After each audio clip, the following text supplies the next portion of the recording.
Assalamu alaikum wa rahmatullahi wa barakatuhu. Barkanmu da wannan lokaci, barkanmu da sake kasancewa a wannan channel na albarka na Daily Skill Tricks.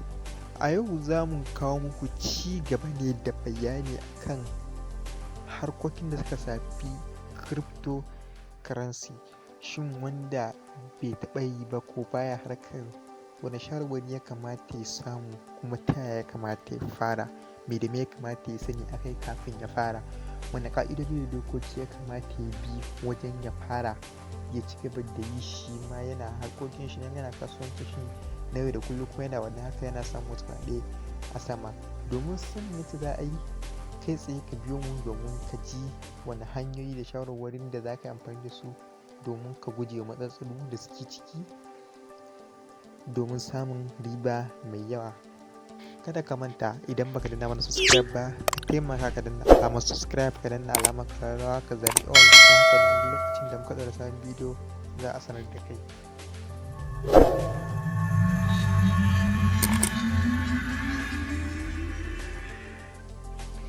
Yawwa, kamar yadda kuka sani, akan kowace harka ko menene akwai abubuwan da ake amfani da su wajen gudanar da wannan harkar ba tare da an sami wata matsala ba. To wannan harkar ma idan kana so ka yi ta, ya kamata ka san waɗannan abubuwa, ya kamata ka yi amfani da su wajen ka fara domin ka dinga yin ta lami lafiya. Da fari da ya kamata ka san cewa da waɗanne irin wallet za ka dinga amfani. Muna da wallet bila adadin, wanda ba ɗaya ba ba biyu ba, ga su nan barkatai. Amma akwai wasu wanda suka zama su ne jigo manya-manya, wanda suka fi ko waɗanne suna ɗaya daga cikin manya-manya, kamar irin su Binance, Trust, Bundle Africa, Roko, KuCoin, Hotbit da dai sauransu. Ga su nan dai duk da yawa, kuma kowanne tana da fa'ida, tana da amfani, kuma in kana amfani da ta za a ga wannan ga benefit ɗinta, waccan ma haka, waccan ma haka, kowace dai za a ga akwai benefit ɗinta na kalan nata daban-daban. To duk wanda yake son ya yi irin wannan harka, ya kamata a ce duk yana da su kuma yana amfani da su. Kuma wajen buɗe su akwai abubuwan da suke buƙata, bacin email da number waya da za ka yi wajen ka yi rijista. To kowace sai ka yi verification ɗinta. Wajen verification ɗin ya kamata a ce duk wanda yake yana harka a ce yana da national ID card, plastic, ba wai irin wannan temporary nan da ake bayarwa ba, plastic na wanda za a yi fita ka je kai printing ɗin shi, yawanci da shi verification ɗin yake yi, ko kuma driving license ko international passport. Ya kamata a ce duka mutum yana amfani da irin wannan, musamman ga wanda ma zai koyi harkar arbitrage ko kuma yake harkar arbitrage.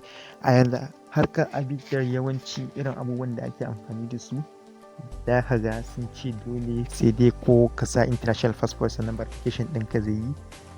To shawarce, in dai kana son ka fara harkar nan, ya ce kana da ɗaya daga cikin waɗannan, musamman international passport da national ID card plastic, saboda verification, in ka zama verification hakan ba zai wani baka wahala sosai ba. Kuma kamata ya ce kana da bank statement ka yi printing, saboda shi wajen verification duka duk suna buƙatar shi.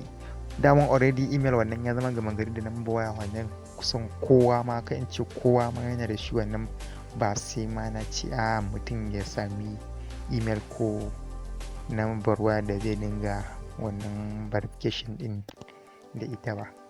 To akwai harkoki da za ka ga ana yi a samu kuɗi su ma, kamar irin su mining da ake yi da su airdrop duka. Kowanne kuma idan kai za za ka samu riba a ciki. Wani mining din idan kana yi da ga bayan kwana ɗaya biyu uku ka tara wani abu, wanda kuma idan ka juya shi ka fitar da shi sai ka samu riba mai ɗimbin yawa. Yanzu haka akwai mining ɗin da ake yi da yawa, kamar irin su Satoshi, Remitano da dai sauransu, da duk gas nan dai su ma dai kala-kala. Akwai kuma su ma airdrop ɗin su ma kala daban-daban, wanda duk kowanne za mu kawo muku bidiyo a kan shi, yace ake yi da yace ake buɗewa, da yace za ka fara, da kuma yace za ka samu ko ma menene kake son ka samu da shi. ku dai kawai ku ci gaba da biyo mu domin sanin duka yacce za ka yi waɗannan harkokin. Sa'an nan ya kamata ka sani ya coins in ya kai wani mataki ne za ka siya shi ka yi holding ɗin shi kenan ka riƙe shi in ya tashi ka sai da shi, kuma wani irin coins ya kamata ka siya ka riƙe shi bayan wani lokaci ka sai da shi, saboda akwai coins ɗin da idan ka siye shi ba zai taɓa hawa ba, wani ma sai dai ka yi asara saboda ba kowane coins ake siya ba. Ka duba ka tsaya ka nutsu ka duba wannan coins ya kamata ka siya, amma mafi akasari a shawarci coins ɗin da ya kamata ka siya wanda ba lallai kai asara sosai ba manyan coins gama gari kamar irin su BTC, su USDT, ETH, TRX da dai sauransu.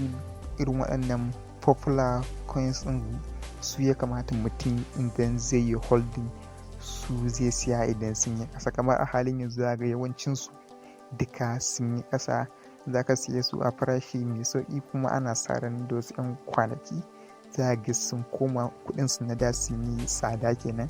To ko a wani lokacin za ka iya sai da su kuma ka ga ka samu riba mai ɗimbin yawa.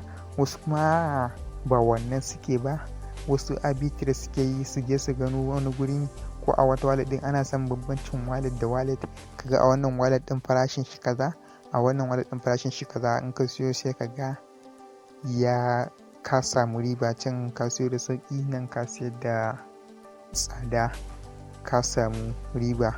A wasu kuma ba ma wannan suke ba, trading suke yi yanzu nan kawai mutum sai ya shiga ko misali cikin wallet ɗin shi kamar Binance zai duba akwai coins /USDT, misali akwai coins ɗin da za ga akwai wani coins SA/USDT, sannan akwai /Ethereum, sannan akwai /BTC Bitcoin kenan.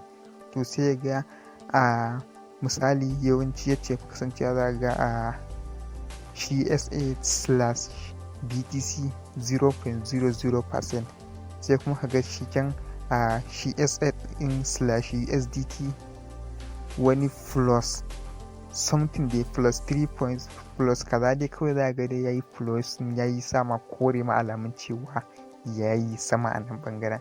Idan masu yin harkar trading kenan sai mutum ya je ya siyo shi, ana kiran wannan abun triangular trading kenan. Sai ka je misali a ce kana da BTC ɗinka sai ka je ka bayar a nan a baka shi wannan coin ɗin, sai ƙara juya ka bada wannan coin ɗin a baka USDT, sai ga nan ma ka samu wata riba. Idan ka ƙara juya ka ƙara dawa sai ga shi ma dai ka samu wata riba dai mai ɗimbin yawa. Haka dai akwai dai harkoki dai bulla adadin wanda lokaci ba zai ba da dama mu zayyano muku su gaba ɗaya ba saboda ba ma so bidiyon yayi tsayi ne yanzu. Bacin mun riga mun yi wani na farko, to wannan ba ma son ya tsayi, saboda haka za mu taƙaita muku shi ya daidai nan gurin. Na san ko aka bar shi mutane an ƙaru kuma an fa'idantu. Dama burinmu da fatan muke na ƙaru kuma a fa'idantu, a samu alfanu da riba mai yawa sosai. Mun gode da kusance tare da mu, sai mun haɗu a bidiyo na gaba. Insha Allah bidiyo na gaba za mu kawo muku yadda mutum zai yi arbitrage kai tsaye, arbitrage na banki ne, arbitrage na coins ne, na wallet to wallet da dai sauransu. Mun gode, sai mun haɗu a bidiyo na gaba.